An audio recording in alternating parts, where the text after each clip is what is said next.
আসসালামু আলাইকুম viewers, Nilufa cooking and blog হাউসে আপনাদের সবাইকে অনেক অনেক স্বাগতম। চলে এসেছি নতুন আরেকটি রেসিপি নিয়ে। মুরালি পছন্দ করেন না এরকম মানুষ কিন্তু খুবই কম পাওয়া যাবে। তো কিভাবে করে বাসায় এই মুরালিগুলো তৈরি করবেন, তো সেই রেসিপিটি আজকে শেয়ার করব। তো তার জন্য প্রথমে একটা মিক্সিং বোলের মধ্যে আমি নিয়ে নিচ্ছি 1.5 কাপ পরিমাণ ময়দা বা আটা, যেটাই নেন না কেন এই রেসিপিটি কিন্তু হবে।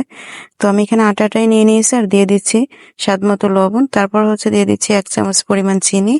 এরপরে দিয়ে দিচ্ছি 2 টেবিল চামচ রান্নার রেগুলার তেল। তো এই কয়টা উপকরণ দিয়ে আটাটাকে আমি একটু ময়াম করে নেব। তো অবশ্যই কিন্তু এই কাজটা একটু সময় ধরে করতে হবে, তা না হলে কিন্তু মুরালিগুলো ক্রিস্পি হবে না। তো মোটামুটি 3-4 মিনিট মতো মেখে নিলে হবে। তারপর এখানে নর্মাল পানি দিয়ে আমি একটা ডো তৈরি করে নেব। আপনারা চাইলে কিন্তু একটু কুসুম গরম পানি দিয়েও ডোটা তৈরি করে নিতে পারেন, সেক্ষেত্রে রেস্টে দেওয়ার প্রয়োজন হবে না। তো আমি একটু সময় রেস্টে দেবো, এর জন্য আমি যে নর্মাল পানি আছে সেটা দিয়ে ডোটা তৈরি করে নেব। আর এই যে দেখতেই পাচ্ছেন ডোটা আমার প্রায় তৈরি হয়ে গেছে।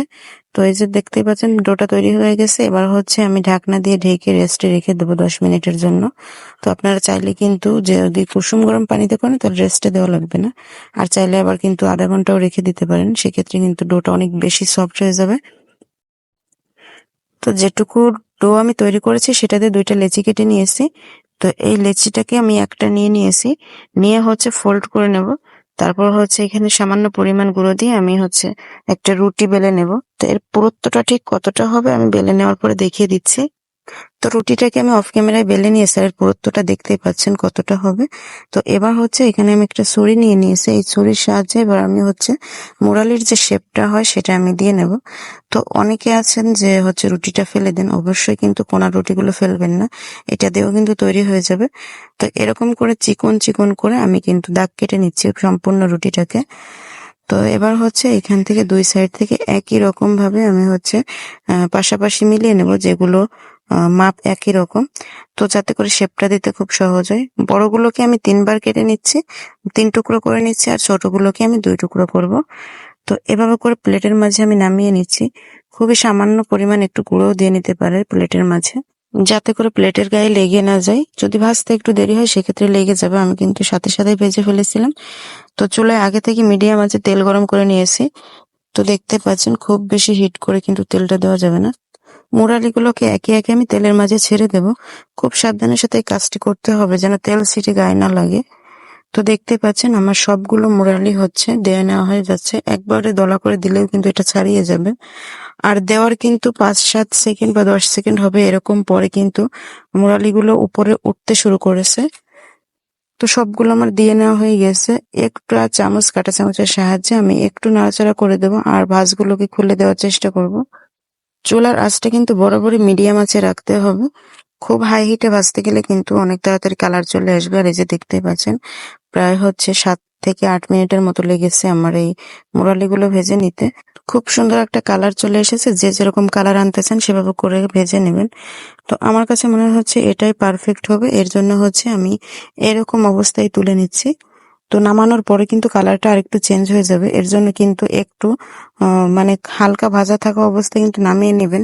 তারপর নামিয়ে নিলে কিন্তু কালারটা একদম পরিবর্তন হয়ে যায়। তো এই যে আমার ভেজে নেওয়া হয়ে গেছে, এবার আমি তুলে নিচ্ছি। তো চুলায় আরো একটা প্যান আমি বসিয়ে দিয়েছি। প্যানের মাঝে দিয়ে দিচ্ছি 1 কাপ পরিমাণ চিনি, আর 1 কাপ চিনির জন্য এখানে আমি হাফ কাপ নিয়ে নিয়েছি পানি। তো যতটুকু পরিমাণ চিনি দিবেন অবশ্যই তার অর্ধেক পরিমাণ পানি দিবেন। তো মোরালির ক্ষেত্রে কিন্তু যে চিনির শিরাটা এটা কিন্তু অনেক ঘন করতে হয়, এর জন্য কিন্তু পানিটা বেশি দিয়ে কিন্তু কোনো মানে ফায়দা হবে না। তো এই যে দেখতে পাচ্ছেন মোরালিগুলো আমি ভেজে নিয়েছি, কত সুন্দর একটা কালার এসেছে আর কিভাবে করে ফুলেও গেছে। তো যেহেতু আমি তখন দেখাতে পারিনি, এর জন্য এখন দেখিয়ে দিলাম। তো এই যে শিরাটা আমি কোনো রকম একতার হলেই কিন্তু দিয়ে দিতে হবে, যেহেতু পানিটা আমি কম দিয়েছি, অনেক আঠালো টাইপের হয়ে গিয়েছে। এই পর্যায়ে আরো 1 মিনিট জাল করে নিয়ে তারপর ভেজে রাখা মুরালিগুলো আমি দিয়ে দেবো। তো মুরালিগুলো দিয়ে প্রায় 2 মিনিটের মতো আমি নাড়াচাড়া করে নেব। দেখতে পাচ্ছেন চুলার ভিতর দেওয়ার সাথে সাথে কিন্তু মুরালির যে শিরাটা সেটা কিন্তু আরো একটু সফট হয়ে আসছে, সরি আঠালো হয়ে আসছে। আর দেখতে পাচ্ছেন কিন্তু 2 মিনিটের মধ্যে মুরালির যে শিরাটা একদম কিন্তু শুকিয়ে ঝরঝরা টাইপের হয়ে যাচ্ছে। আর এই পর্যায়ে কিন্তু অনবরত নাড়তে থাকতে হবে, তা না হলে কিন্তু মুরালিগুলোর যে শিরাটা এটা কিন্তু এক জায়গায় দলা পেকে যাবে। তো আমার কিন্তু তৈরি করে নেওয়া হয়ে গেছে। এবার চুলা থেকে আমি নামিয়ে নেবো। চুলাটা অলরেডি বন্ধ করে দিয়েছি। তা না হলে কিন্তু যে শিরাটা শক্ত হয়ে গিয়েছে, চুলার আগুনের তাপে কিন্তু এটা আবার গলতে শুরু করবে। তো ফাইনালি চুলা থেকে নামিয়ে আমি সার্ভিং প্লেটে নিয়ে নিয়েছি। তো দেখতেই পাচ্ছেন একদম দেখতে কিন্তু দোকানের যে মুরালিগুলো হয় ওরকমই হয়েছে।